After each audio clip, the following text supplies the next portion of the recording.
21 second chance points, 15 offensive rebounds last time you played them. And Dutcher said they basically flipped the script on how you've beaten them in the past. When you went back and looked at the film, I guess, how do you correct some of those issues from that game? Well, I mean, that number is that number, and uh, they played a great game here, and uh, they out toughed us, no doubt about it. And um, they're, we've had some epic battles with these teams, and those battles certainly are fought everywhere, and especially the boards, because they're always a great rebounding team. We've had great rebounding teams, and it's two really good rebounding teams going at it. How different are you guys from that game? And you look, Chris Lockett played 26 minutes in that game, and Dylan Anderson was still starting. How different just is your team since then?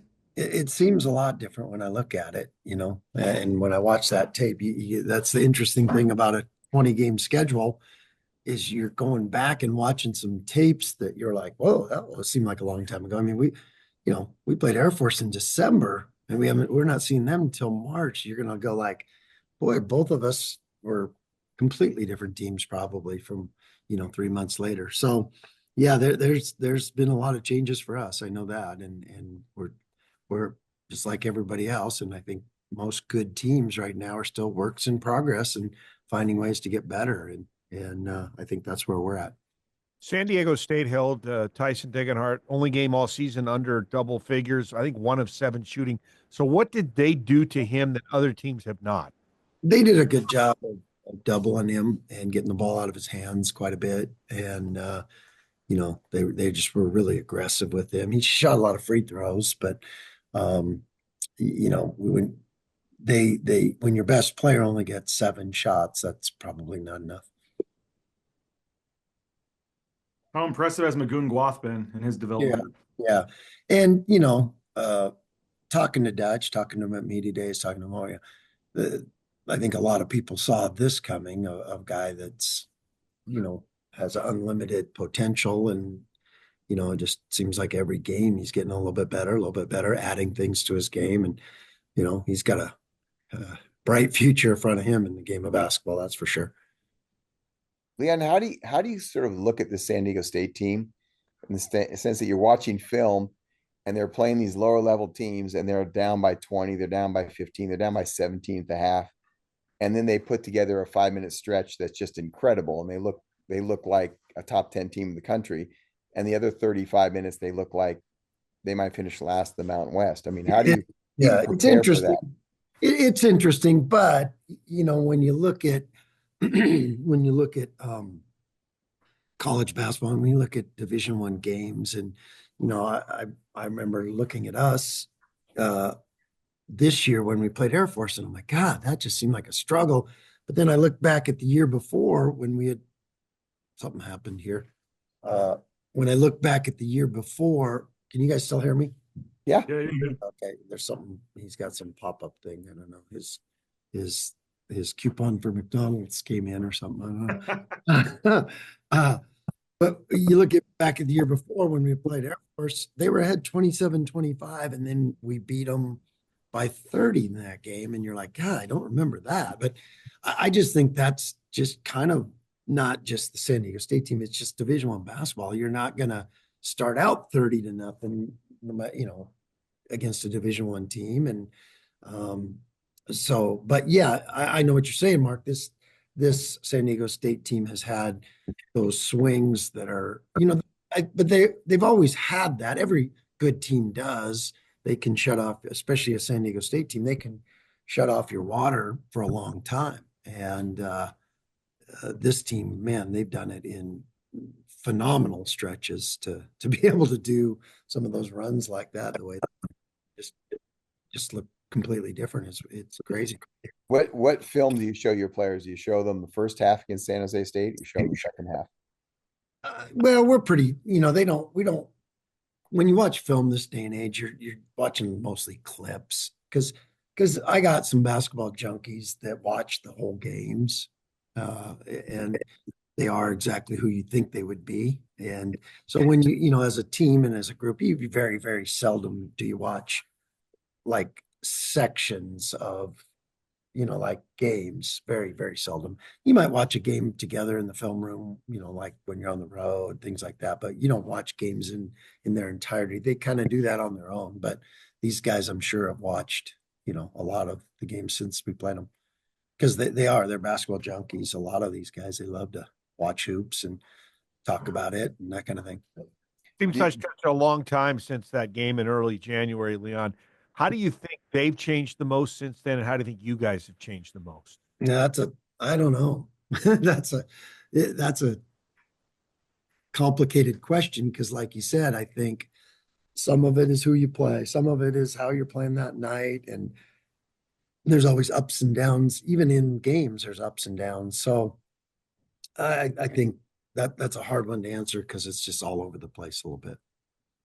Leon, for you guys, it's been 4 straight games where you've allowed 62 points or less. And when you keep opponents to 62 or less, you're 10-0 this season.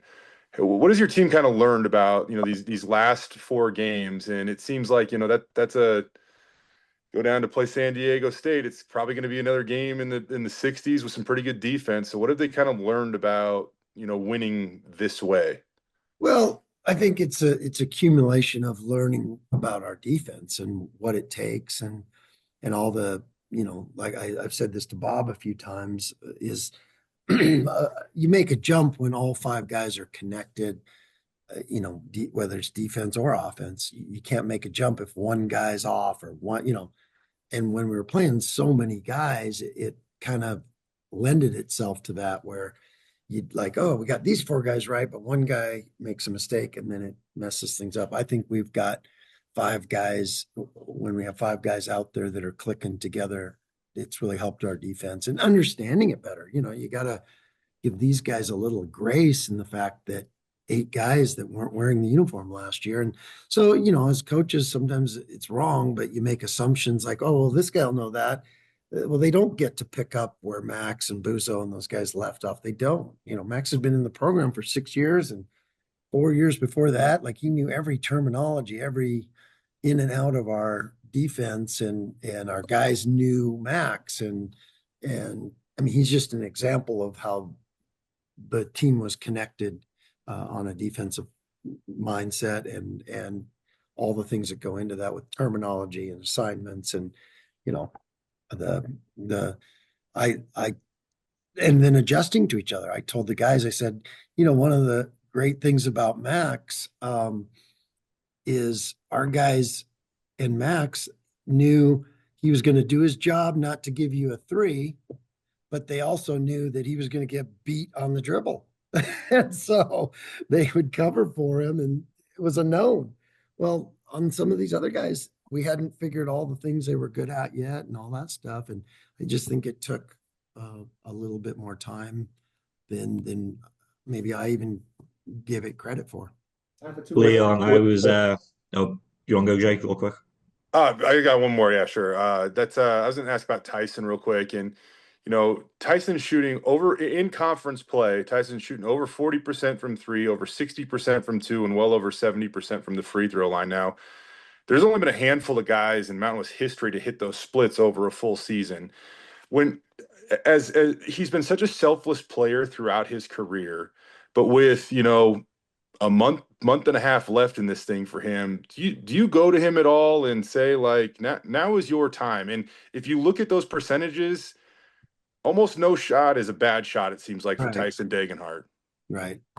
Yeah. And again, I've talked about this a little bit too, is when you get guys playing the right way, you don't want to like push it too much, but that you want him to be aggressive because of exactly what you said. And that's why I said, well, the stat sheet at the end of the game can't say 7 shots when a guy's having those kind of numbers. You want to err on the side of more. And, when you look at our teams over the years, that's one thing that we always strive to, that our stat sheet is going to look right. The right guys took the right amount of shots in the right spots, and it happens somewhat organically where you don't have to micromanage it. And so, but that being said, you want Tyson to be as aggressive as you can be.